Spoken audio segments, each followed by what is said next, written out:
Where are you? Reading different scripts. Just a minute, I'm in charge here. As you know, my grandmother has devoted the better part of her life towards the issue of family literacy, and we are delighted that each and every one of you have joined us this evening.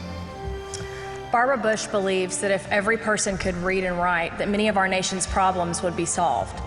This belief led her to create the Barbara Bush Foundation for Family Literacy almost 20 years ago. One of the reasons why I'm standing up here tonight is because somewhere along the way in my life, someone decided to reach into their pocket and do the right thing. To me, a book is really like a team of great words that some magician puts together and creates a story. You know, those stories make you laugh, they make you think, they make you cry, they make you imagine. In every class I had where they would require a reading, I would not go. Later, when I was in the Navy, I was explaining my reading problem to a therapist, and the Navy diagnosed me as being dyslexic. And that's why I think something like this is so important, the celebration of reading. It is really an honor to be here, and it is such a joy as a writer to see so many people in one room celebrating the art of reading and the power of words. Take it as your patriotic duty to each day inspire a non-reader to read, to break free from their comfort zones, to have honest debates on important issues. Maybe then when the kids entering kindergarten today graduate from college, they will do so with many stacks of books to read, unbounded curiosity, and a passion to understand for themselves the complexities of their world. It's a proven fact that illiterate people don't buy books. So keep up the good work, Barbara. Who of all women is more deserving by divine right in devotion to her people to be a queen than Barbara Bush?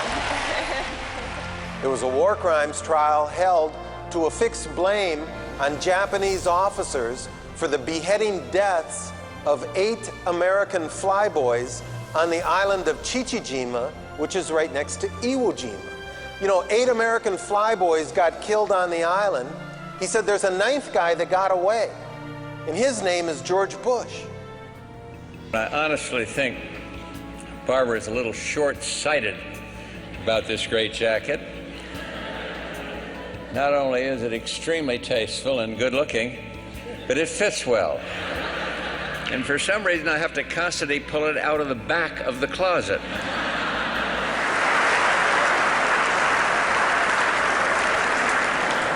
And ever since that man turned 80, he's not been the same. You thought Dana Carvey was good? Not gonna do it, not gonna do it? Wouldn't be prudent. George started visiting on the weekends. Sometimes he would fly over on a Friday night, or he would drive. But he came every weekend except for the very end of August, when he left for Maine to see his family.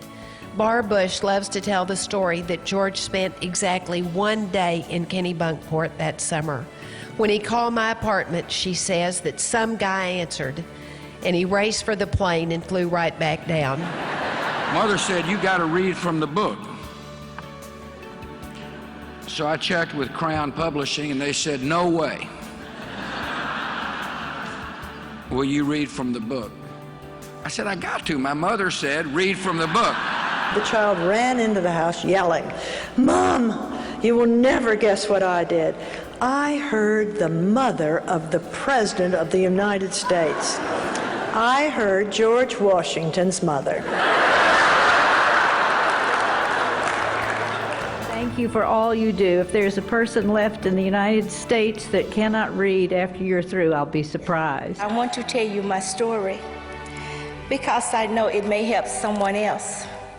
44 years ago, I was an 8th grade dropout, unwed mother, but today I stand before you a proud mother, grandmother, and a student in the Richardson ISD Family Learning Program. I want to say a big thanks to you, Mrs. Bush, from the bottom of my heart, for the support you have given to the Richardson ISD Family Learning Program. And thanks to all of you all for allowing me to tell my story.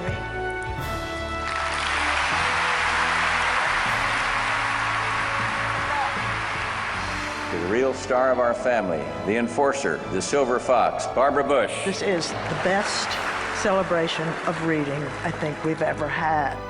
It will never be as good again as this night. This is the best night. I honestly think this year's group of authors are the best ever. George, I know I say this every year, but this year I really feel we have the best group of authors ever. Yeah, sure. And thanks to all of you and all of our volunteers who make this evening possible. I bet you're a little bushed tonight. In spite of that, I really do think this was the best celebration we've ever had.